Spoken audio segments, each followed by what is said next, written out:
नमस्कार दोस्तों, आपका स्वागत है। दोस्तों, सुखासन में यानी क्रॉस लेग पोजीशन में फर्श पर बैठ के भोजन करने की परंपरा भारतीय संस्कृति में काफ़ी पुरानी है। हमारा आज का वीडियो इसी परंपरा से जुड़े विज्ञान और उसके महत्व के विषय में है। कुछ लोग ये मानते हैं कि पहले के समय में सादा जीवन और सीमित साधन की वजह से टेबल कुर्सी का उपयोग नहीं किया जाता था, किंतु यह बात सच नहीं है, क्योंकि वैदिक काल में भी राजा जो सिंहासन पर बैठा करते थे वे भी भूमि पर बैठकर भोजन करते थे।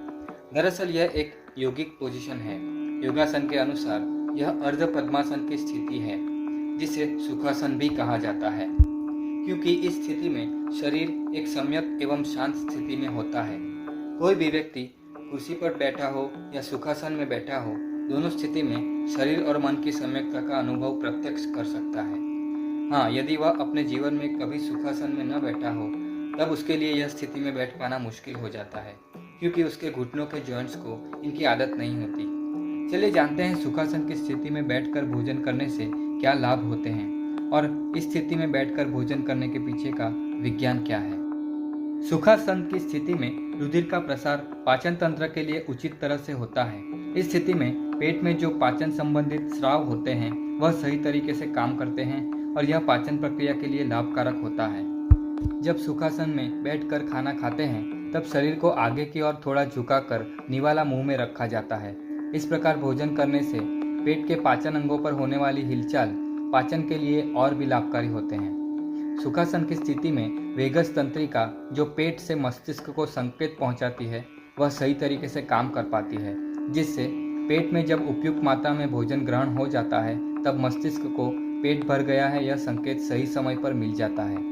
इसके परिणाम स्वरूप ओवर ईटिंग नहीं होता और ओवर ईटिंग यानी अधिकतर खाने की प्रवृत्ति की वजह से होने वाली तकलीफ और वजन वृद्धि की समस्या में लाभ होता है।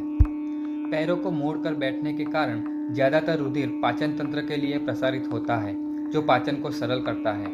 आयुर्वेद में भोजन के लिए मन की शांति और प्रिय स्थिति का महत्व बताया है, अर्थात भोजन करते समय मन को शांत रखना और भोजन में ध्यान देकर रुचिकर भोजन करने की सलाह दी गई है, जिससे ज़्यादा रस उत्पन्न हो सके और भोजन का सरलता से पाचन हो सके। सुखासन इस मनोस्थिति के लिए उत्तम आसन है। इसके अलावा यह स्थिति घुटने और कूल्हे के जोड़ों की ताकत और लचीलेपन में वृद्धि करती है, जो आयु की वृद्धावस्था में जोड़ों के सटीक रहने में मदद करता है। European journal of preventive cardiology में प्रकाशित आर्टिकल के अनुसार जो लोग इस सुखासन की स्थिति में बैठते हैं उनके बिना किसी सहारे के उठ पाने में सक्षम होने के कारण अधिक समय जीवित रहने की संभावना होती है, क्योंकि बिना सहारे उठने के लिए भी काफ़ी ताकत और लचीलेपन की ज़रूरत होती है। वैदिक संस्कृति में भोजन की प्रक्रिया को यज्ञ के साथ तुलना की गई है, जिसमें भोजन से पूर्व सुखासन में बैठकर अन्न देवता की पूजा की जाती है, जिस दौरान भोजन की सुगंध से पेट की जठराग्नि प्रज्वलित होती है, अर्थात पाचन रस का स्राव होता है और पाचन तंत्र भोजन के लिए उत्तम स्थिति को प्राप्त करता है। फिर भोजन को शांतिपूर्वक चबाकर एक रस हो जाने के बाद घी की आहुति की तरह जठराग्नि में डाला जाता है। दोस्तों, इस तरह हमने जाना कि कैसे हमारे पूर्वजों ने भोजन की प्रक्रिया और आसन की स्थिति को परंपरा में रखा।